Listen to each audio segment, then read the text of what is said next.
Hello all, new year, new start, and I want to get back to basics and show in this video how to change the fuse in a plug. Fuses come in different shapes and sizes. Here's a bigger one there. You've got a small car fuse there, but the one we're going to be looking at in this video is the traditional household fuse, just there in the middle. But how does it work, I hear you ask? Well, this fuse here, if you used to draw it onto a bit of paper, got the conductive ends, and through the middle has a conductive bit of wire that's designed to melt when high current passes through. So when there's too much current through, what tends to happen is the wire in the middle melts away, breaking the circuit.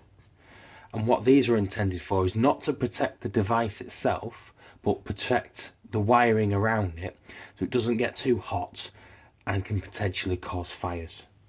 Like life itself, all things come in different shapes and sizes, but in the case of a fuse, it's sizes. So because they're measured in amps, you need to make sure that you've got the right amp type for the fuse in the plug. So the plug and the device wants a 13 amp fuse. You put a 13 amp fuse inside of it. You put anything lower, the fuse will blow prematurely.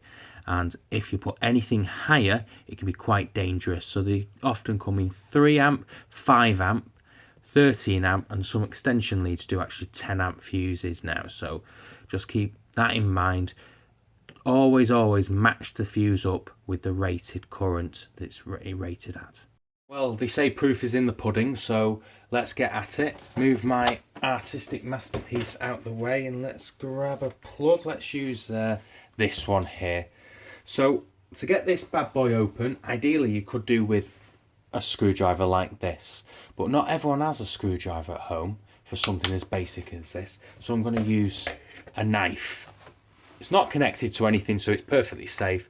So you've got 3 screws on the back of a plug. You've got the main one that opens it, and then these 2 here pinch the cable into place. So let's just get the knife in there and let's open it up. Don't be shy, just go on, there we go. Open the back. Got some components here.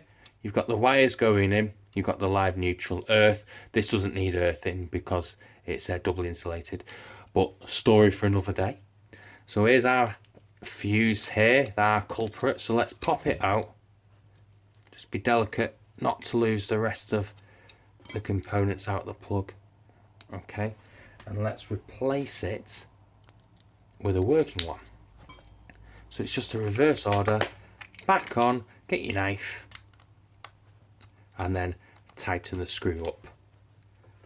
Bob's your father's brother. This one here, the blown one, no good to anyone. Throw it away because you don't want to have it in your box of bits and then mistakenly put it in and then think it's working. That's the worst thing you can do because it's so frustrating because you don't know what's wrong.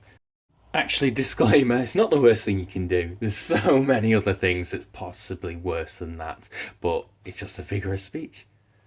Coming in at a different angle, here's one of these plugs here that's all completely sealed. There's no screws to be seen.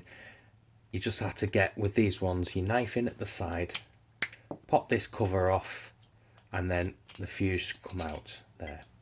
Once again, get rid of the fuse there, put the new one in. It's easier just to put it in its little carriage there, pop it in, done and dusted. But just remember, it's best before you change the fuse, when you diagnose it's the fuse, just plug it into another plug socket, because actually it might be the first plug socket that's at fault, and when you've swapped the fuse, it's just defeating the object. There you are, it wasn't too hard, was it? But as always, thanks for watching. Give the video a like if it's helped out at all, or if you just enjoyed watching. New year, fresh start, as I said, so I'm going to hopefully do a new video every Friday. Next video, I'm going to be looking at one of these main isolation switches that goes in your consumer unit. And what I'm going to do, I'm going to Dremel out the pot rivets and have a look inside. I won't be using a Dremel, I'm not that rich. I'll be using a rotary tool. Thanks again, guys.